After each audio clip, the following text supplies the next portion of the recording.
May 7, 2026.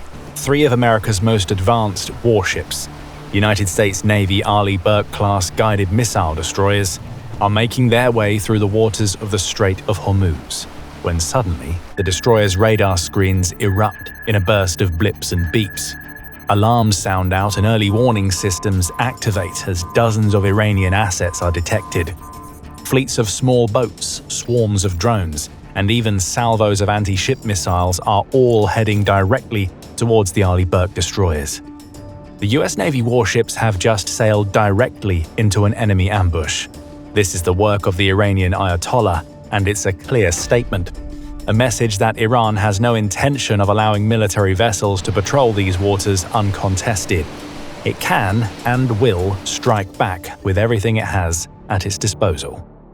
The enemy has shown its hand, going all in on this sudden surprise assault, but this is a fatal miscalculation. Iran has no idea what a massive mistake it just made, and how serious the consequences will be. Barely a month prior, on April 8th, the United States and Iran agreed to a ceasefire. The war originally began in February with devastating US and Israeli bombardments. The strikes decapitated the authoritarian regime and killed the former Ayatollah. Despite massive losses, Iran played its only remaining trump card, a complete blockade of the Strait of Hormuz. This narrow waterway controls 20% of the world's oil. Using hidden mines, small boats, and missile threats, Iran choked off global trade. They sent oil prices skyrocketing. America had to reopen the strait by any means necessary. The US Navy initiated a suffocating maritime lockdown. They forcefully disabled commercial vessels and blocked access to Iranian ports. President Donald Trump escalated the tension. He warned that the entire civilization of Iran would be eradicated if they refused to cooperate. The very next day, an indefinite ceasefire was announced. World leaders celebrated, but the agreement was a complete ghost. It existed only in the halls of diplomacy. It was utterly detached from the brutal reality on the water. In truth, both sides immediately violated the truce. US Central Command kept a massive naval task force parked directly outside Iran's territorial waters. On April 19th, the Navy backed up its threats. They attacked an Iranian cargo ship named the Tuska after it attempted to run the blockade. To the new Ayatollah Mojtaba Khamenei, the truce was officially dead. The American warships were a blatant continuation of the conflict. This gave Tehran carte blanche to strike back with everything they had. Which brings us directly to the ambush on May 7th. Seeing the American blockade as an existential threat to its ongoing survival and regarding the so-called ceasefire agreement as dead in the water, the Iranian regime and High Command of the Islamic Revolutionary Guard Corps, IRGC, ordered an attack on the Arleigh Burke destroyers. After weeks of bombardment, it had suffered some serious losses. Air defense systems had been obliterated, missile stockpiles had been blown up, and naval vessels had been sent to the depths of the Persian Gulf. But Iran still had a few tools at its disposal, and it was determined to throw everything it had at the American warships, perhaps hoping that this would be enough to break the stranglehold, fracture Washington's political resolve, and force some sort of relaxation or even termination of the blockade. To do this, the IRGC relied on three key asset groups. The first was its so-called Mosquito Fleet, which is made up of small but immensely agile and maneuverable fast attack craft. These small boats are often hidden in narrow coastal tunnels along the Persian Gulf, making them difficult to find and destroy. It also grants them the element of surprise, as Iran can send its small boat fleet speeding out into the strait at a moment's notice, ready to engage any opposing vessel in the area. On board each boat is usually a small team of soldiers who make use of swarm tactics, mines, missiles, and machine guns to fire on their enemies. To complement these weapons of mass disruption, Iran also deployed its second group of assets, one-way kamikaze drones. Tehran may not be one of the world's biggest military superpowers, but it has certainly proven to be an innovator in the field of drone warfare, developing some of the finest strike drones in use today. Russia relied on Iranian drones in the early stages of its war with Ukraine, and has since copied Iranian designs to launch its own mass drone production, while the US too reverse-engineered the Iranian Shahid 136 to create its own low-cost uncrewed combat attack system, otherwise known as Lucas. Able to fly at fast speeds and equipped with sizable warheads, these drones are cheap and simple to make, but more than capable of dealing serious damage to enemy assets, including reinforced targets like warships. Finally, Iran also reportedly made use of coastal defense batteries to launch anti-ship missiles at the American destroyers. Like the small boats, these batteries are often hidden away among the rocky outcrops and contours of the coastal landscape, making them hard to spot. While the US has been able to eliminate some of them, Iran still has a certain number left over and covertly repositions them on a regular basis in order to keep them safe. In launching all of these assets simultaneously, Iran's plan was clear to see. It knew that none of these weapons on their own would be enough to pose any sort of problem to even a single Arleigh Burke destroyer, let alone 3 of them. But by combining them, Iran hoped that it might be able to overwhelm the Aegis Combat Systems on board the American vessels, saturating the ship's defenses and effectively giving them too many targets to counter. This, in turn, might be enough to allow some of those targets to bypass the vessel's defenses and deal some damage. In short, the IRGC knew that most of its drones, missiles and boats would be lost. But if just a few of them hit their targets, then it could claim some sort of strategic victory. And so the drones, boats and missiles drew closer, screaming across the choppy waters of the Strait of Hormuz. The drones flew low to evade interception, the missiles soared at incredible speeds, and the boats weaved and zigzagged to make themselves harder to hit. They thought their plan was perfect and that their tactics would be far too much for the enemy to handle. They were dead wrong. The IRGC sorely underestimated the vessels it was attempting to attack. The 3 Arleigh Burke-class destroyers, the USS Truxtun, USS Rafael Peralta, and USS Mason, to be exact, are not just any warships. They are some of the most advanced, capable, and impeccably designed military vessels ever constructed. They were developed during the latter stages of the Cold War, at a time when American naval planners expected future warfare to rely heavily on missile strikes, submarines, combat aircraft, and electronic warfare attacks, all occurring at the same time. With that in mind, these vessels were made with survivability as a top priority. So they're not just vast, measuring over 500 feet from bow to stern and displacing roughly 9,000 tons when fully loaded, with crews of around 300 sailors controlling their various systems, but immensely well defended. And the brain of their defenses is the Aegis Combat System, one of the most advanced, automated command and control and weapons control systems ever invented. Aegis allows these warships to effectively defend themselves against almost any threat, be it from the air, surface, or even below the water's surface. It's comprised of phased radar arrays and vast suites of electronic sensors, allowing it to track up to or even over 100 targets at the same time. The Aegis's radar range also allows it to spot, identify, and monitor incoming threats at great distances, well before they enter visual range. That includes aircraft, drones, cruise missiles, and ballistic missiles, among other threats. In short, it's all but impossible to catch these ships off guard or launch any sort of surprise attack without them knowing about it almost instantly. Then comes the firepower. Most Arleigh Burke destroyers can carry close to 100 vertical launch cells, which are able to fire some of the most powerful missiles in the world, including everything from standard interceptors to long-range tomahawks, anti-submarine rockets, and a range of other weapons. Supplementing the missiles are a 5-inch naval gun and various additional defensive systems like automated phalanx turrets and CRAM surface-to-air missile systems, plus close-in armaments like Bushmaster chain guns and Browning machine guns. These aren't mere ships, they're vast, floating fortresses, equipped with every defensive measure they could possibly need to survive in the most hostile locations and traverse the most dangerous waterways, including the Strait of Hormuz. And to reiterate, Iran wasn't just facing one of those warships, it was facing 3 of them. And what makes Arleigh Burke destroyers and most US Navy assets even more difficult to deal with is their integration capabilities.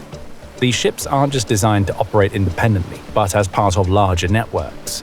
They're able to seamlessly share data with one another, supporting each other's operations in various ways. So as those Iranian assets sped towards them, the destroyers didn't respond as singular vessels but as a combined force. Each one contributed radar coverage, each one shared its missile capacity, and each one enhanced the fleet's electronic warfare capabilities. So while Iran's tactics might actually have worked against smaller or simpler vessels, they actually had zero chance against a trio of interconnected Aegis destroyers.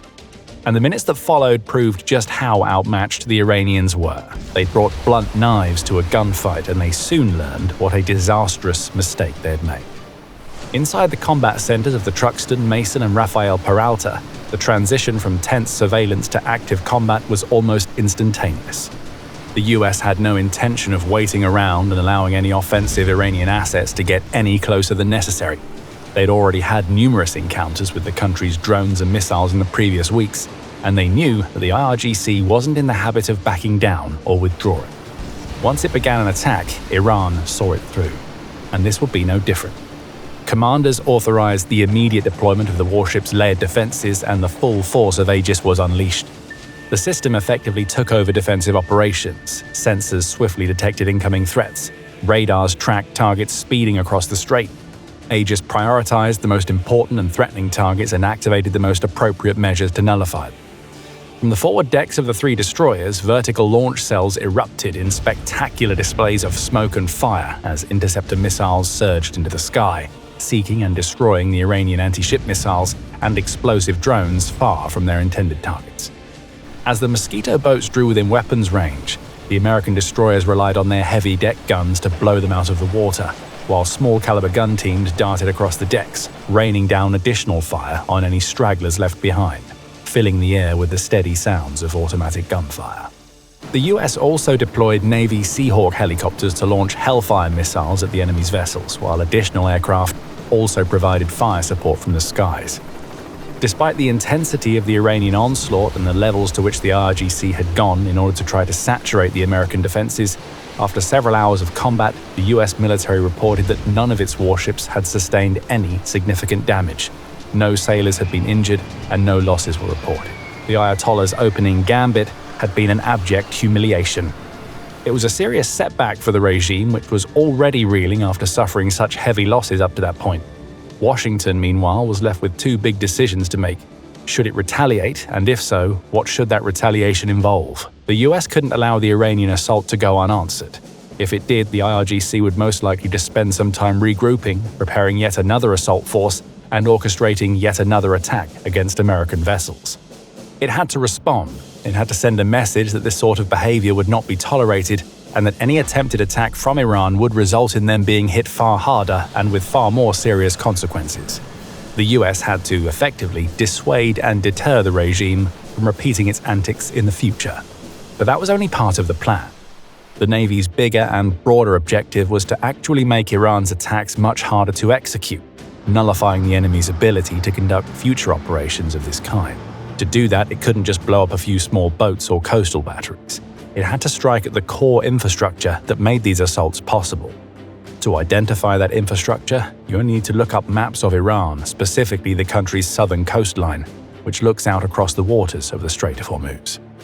This isn't just any shoreline. It's a vast military platform, extending many miles in either direction, lined with numerous ports, naval facilities, radar stations, missile sites, and logistics hubs. Almost all of the infrastructure Iran needs to support and sustain its military operations in the Strait is concentrated in this particular part of the country, and one of the most important spots in particular is Bandar Abbas. For decades, this port city has served as one of Iran's most important naval centers.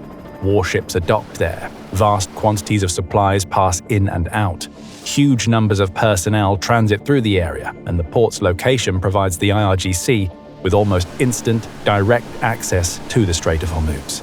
In peacetime, none of that matters all that much. But during times of war, Bandar Abbas becomes arguably the single most strategic site in all of Iran. It also enjoys strong connections with other nearby ports and cities like Minab, thanks to an extensive network of roads that allow personnel, equipment, and military assets to quickly relocate across the southern section of the country. United States Central Command understood this.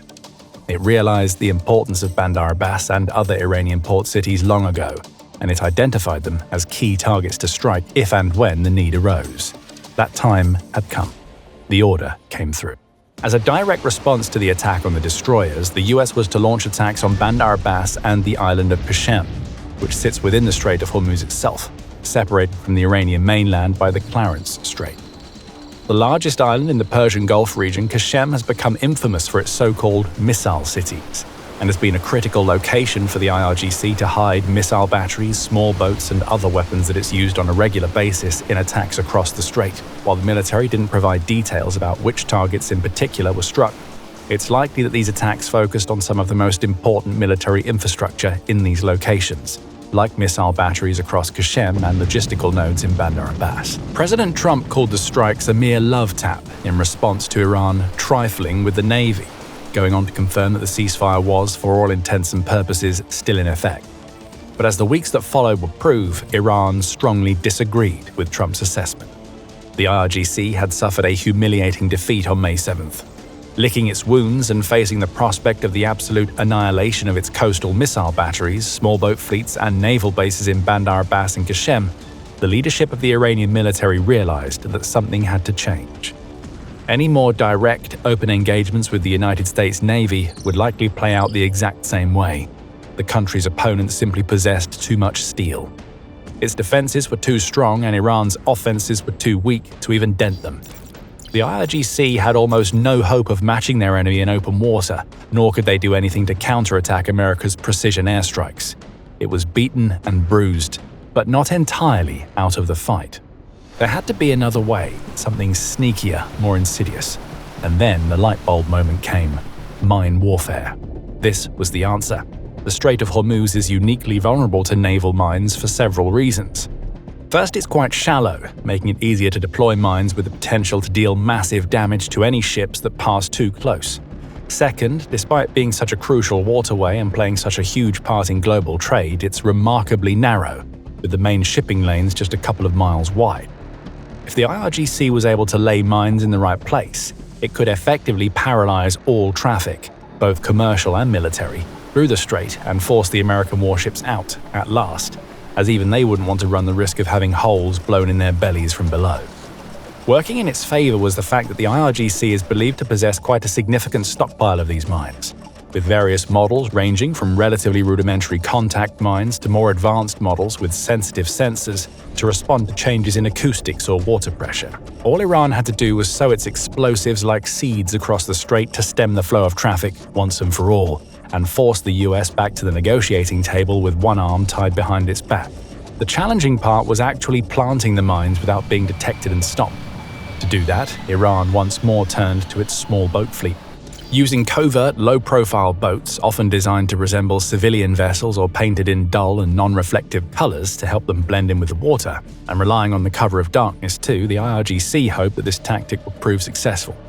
Soon it would be able to simply sit back, watch, and wait for the fireworks as unsuspecting American ships felt the full force of underwater explosives. Like the Maham 3, for example. An anchored 300-kilogram mine, the Maham 3 can sit at depths of 100 meters and is triggered by acoustic or magnetic sensors. Iran has also been known to use the Maham 7, which sits on the seabed and also relies on magnetic and acoustic sensors to detect passing ships while evading sonar detection thanks to its distinct conical shape. Either of these mines, if placed in sufficient quantities, would make the strait dramatically more dangerous overnight, and it could require weeks or even months of demining efforts to find and safely remove them all. Unfortunately for Iran, the US was one step ahead. The US military is the mightiest military force on the planet. It doesn't tend to get caught off guard. It has world-leading tacticians and experts in every domain, tasked with evaluating every eventuality and imagining every potential tactic its enemies might employ. It knew that Iran would likely shift towards mine warfare at some stage, recognizing that it was one of the few viable options it still had at its disposal. And so the US set up some of its most advanced military surveillance systems to monitor the strait around the clock.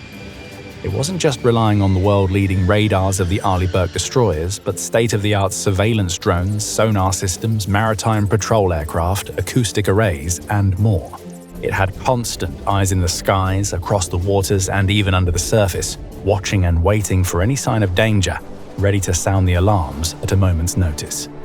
It had no intention of allowing the IRGC to mine the strait, nor would it simply wait for one of its own ships or some other vessel to strike a mine which could trigger global outrage. It had to stay one step ahead. So on May 26th, the US announced a comprehensive and aggressive sweep and destroy operation across the strait and along the Iranian coast. Its forces carried out numerous tactical strikes on Iranian assets, including some of the small boats the IRGC hoped to use to lay its mines, as well as numerous missile sites stationed along the southern coast. Once more, the US was able to leverage the benefits of its advanced hardware, including everything from tactical strike drones to almost invisible stealth aircraft. It found, tracked, and eliminated one Iranian target after another, striking with peerless accuracy and sending numerous boats and their crews to watery graves. The end result was yet another disaster for the Iranian regime. The Ayatollah's gamble had completely collapsed. But the Iranian regime should have known better. They should have looked at their own history. In 1988, the Iranian military secretly laid mines in these exact same waters, and one of those mines successfully blew a massive hole in the hull of the USS Samuel B. Roberts. This triggered the single most violent American naval surface engagement since World War II. It was called Operation Praying Mantis. To see exactly how the US Navy wiped out half of Iran's fleet in a single afternoon, click the video on your screen right now, and we'll see you on the next battlefield.